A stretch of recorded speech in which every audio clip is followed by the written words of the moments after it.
ঠেং ভাঙিম যদি কোনোবাই পাকিস্তানৰ জিন্দাবাদ দিয়ে। অসমৰ নিমখ খাই, ভাৰতৰ নিমখ খাই পাকিস্তানৰ জয়গান গালে মাৰি ঠেং ভাঙি দিম। দিব লাগে নে নাই? মাৰি ঠেং ভাঙি দিব নালাগে নে নাই? পাকিস্তানত কাজিৰঙা আছে নেকি? পাকিস্তানত মানস অভয়াৰণ্য আছে নেকি? পাকিস্তানত পবিতৰা আছে নেকি? আমাৰ MP গৌৰৱ গগৈয়ে পাকিস্তানত 15 দিন থাকি আহিছে। তাত মানসো নাই, কাজিৰঙাও নাই, পবিতৰাও নাই, ওৰাঙাও নাই। ক'ত গৈ মগজ মাৰি আছিলে আমাক জনাব লাগে নে নাই? লাগে নে নাই? ক'ত মগজ মাৰি আছিলে? ক'ত মগজ মাৰি আছিলে 15 দিন? কোনে খুৱাইছিলে? কোনে ৰাখিছিলে?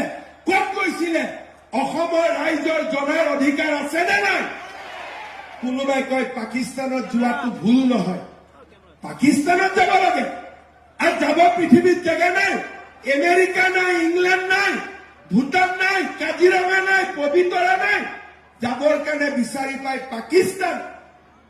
এনেকুৱা মানুহক পাকিস্তান আমাৰ যিমান শত্ৰু, ভাৰতত নিমখ খাই অসমীয়া মানুহৰ ভোট লৈ যোনে পাকিস্তানত জিন্দাবাদ দিয়ে, সি তাতকৈ ডাঙৰ আমাৰ শত্ৰু।